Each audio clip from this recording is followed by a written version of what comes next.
New day, new eye bag. Check. No, walang eye bag for today kasi maaga ako natulog kagabi. Meet my dog, Yumi. So, ikikwento ko na lang ang mga naganap for today para sa ating mini vlog.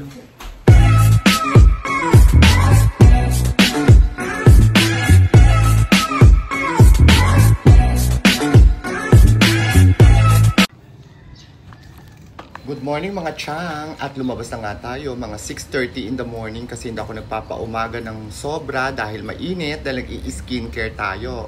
So umarangkada na tayo sa kalsada para maglibot-libot kasi very important na magkaroon tayo ng mga activity like this, bike or whatsoever para sa ating cardio dahil 40, silhouette 40 na tayo. Dapat kahit papano, kumikilos at kumagalaw-galaw tayo. Nag-start na nga ako mag-ikot-ikot dito sa paligid lang ng aming area at eto ang mga kaganapan. At dahil na ilang araw na ulan, hindi maganda ang weather, at saka maraming ganap-ganap, ngayon na ulit tayo nakalabas para makapag-exercise. Pero very important yung mga ganitong activity, especially nag-age na tayo para kahit pa paano naman ay meron tayong exercise a little bit. So, iba pa rin kasi yung trabaho at iba pa rin yung may mga ganitong activity kahit pa paano ay nababatak at nagsisipag-andar yung mga makina natin sa katawan. So, kahit pa paano, I'll make sure kahit hindi araw-araw, at least once a week meron ako mga ganitong activity.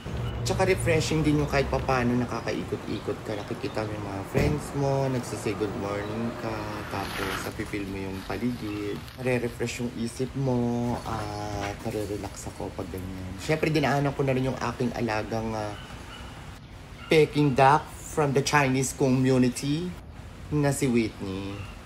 Of course, pinakain ko rin siya kahit paano. We have Menudo, masarap yan. menudo na atay, tapos adobong manok, Tapos tinola. tapos tinola. Tinola ang winner.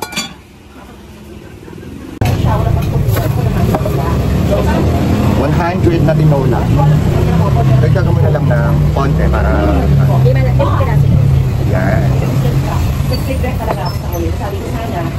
So guys, dahil sa nagbisikleta tayo, hindi tayo magluluto ng ulam, walang menu, walang lulutuin, walang gigisahin.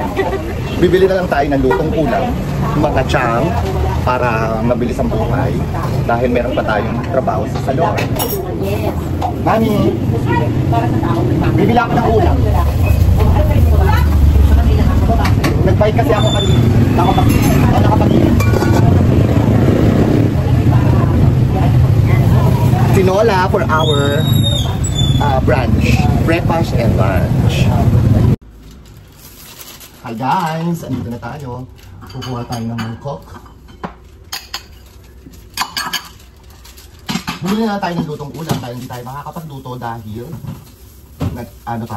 cardio exercise bicycle slash tour. Ayan. So, sasali na natin itong ating tinola with a delicious sabaw. Good enough for both of us? For two of us? Yes, kutsara. Kutsara? Bakit ayaw mo dumaan? Makikita ka sa vlog. So, meron tayong kutsara. So, ayun guys. Ready na and we're ready to eat. This is the tinola. It's very, very hot. Saglit lang. And this is the tinola. You see? It's good enough for two, more than enough for two. Ayun yung aking mga napitas na guava yesterday. So this will be my mini video vlog for today. Thank you so much for joining me. Nakaparada na sa bisikleta, kakain na tayo ng brunch natin and have a good day. Friday today, it's already 8 o'clock, 8:30. So, that's it for today. Love you, bye, stay gorgeous, and until next video.